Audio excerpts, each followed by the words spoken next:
হঠাৎই রাস্তায় চোখে পড়ল ব্যতিক্রমধর্মী এক গাড়ির সাজ। জানালা দিয়ে দেখলে বোঝা যাচ্ছে ভেতরে বরের বেশে বরযাত্রী যাচ্ছে। সবার মনে এখন কৌতূহল, যেখানে বিয়েতে বরের গাড়ি সাজানো থাকে চিরচেনা ফুল দিয়ে, সেখানে হঠাৎ করেই কেন বরের গাড়ি সাজানো হয়েছে চিপসের প্যাকেট দিয়ে। জানা যায় ঘটনাটা ঘটেছে ঠাকুরগাঁয়ে। বরের গাড়ি সাজানোর জন্য বরের বড় ভাই রবিউল ইসলাম যায় ফুলের দোকানে, কিন্তু ফুলের দোকানদার গাড়ি সাজাতে অনেক বেশি টাকা চাওয়ায় সে রেগে সেখান থেকে ফিরে আসে এবং বরের গাড়ি চিপসের প্যাকেট দিয়েই সাজায়। জানা যায় রবিউল ইসলাম চিপস কোম্পানির ডিলারশিপে চাকরি করে। হঠাৎই তার মাথায় আসে এত টাকা দিয়ে ফুল দিয়ে না সাজিয়ে নিজের কোম্পানির চিপস দিয়েই না কেন গাড়িটা সাজানো যাক। যেটা ভাবা সেটাই কাজ। নিজের কোম্পানির চিপস দিয়েই বিয়ের গাড়ি সাজিয়ে ফেললেন বরের বড় ভাই রবিউল ইসলাম।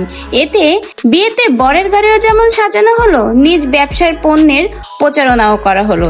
আর এই বরযাত্রীর গাড়িটি যখনই রাস্তায় নামে তখনই সকলেই রাস্তার জনগণ তাদের দিকে অবাক দৃষ্টিতে তাকিয়ে রয়েছে। আর সামাজিক যোগাযোগ মাধ্যমে যখনই এই বরের গাড়ির একটা ভিডিও পোস্ট হয় তখনই কমেন্ট বক্সে বিভিন্ন মন্তব্যের ঝড় উঠে যায়। কেউ কেউ বলে, আমার তো মুরগির ব্যবসা রয়েছে, তাহলে আমি আমার ছেলের বিয়েতে মুরগির পালক দিয়ে গাড়ি সাজাবো। কেউ কেউ বলে, আমার কাঁচামরিচের ব্যবসা, তাহলে আমি কাঁচামরিচ দিয়েই গাড়ি সাজাবো। আবার অনেকে এটাও বলেছে, আমার তো কোমল পানীয়ের দোকান, তাহলে আমি কোমল পানির বোতল দিয়েই গাড়ি সাজাবো।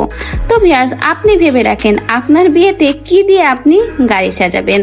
বরজানাই সবাই তো একই রকম ভাবে বিয়েতে গাড়ি ফুল দিয়ে সাজায়, আমরা না হয় একটু ব্যতিক্রম ভাবেই সাজিয়েছি। আমার বড় ভাই নিজ উদ্যোগেই এভাবে চিপস দিয়ে বিয়ের গাড়ি সাজিয়েছে।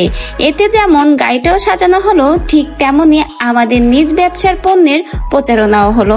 তো ভিউয়ার্স, এই বিষয়ে আপনার কি মন্তব্য? আপনিও কি আপনার বিয়েতে এরকম ইউনিক কিছু করতে যাচ্ছেন? অবশ্যই আপনার মূল্যবান মন্তব্য কমেন্টে জানিয়ে যাবেন। নতুন ভিডিওর আপডেট পেতে চ্যানেলটিকে সাবস্ক্রাইব করে পাশে থাকবেন।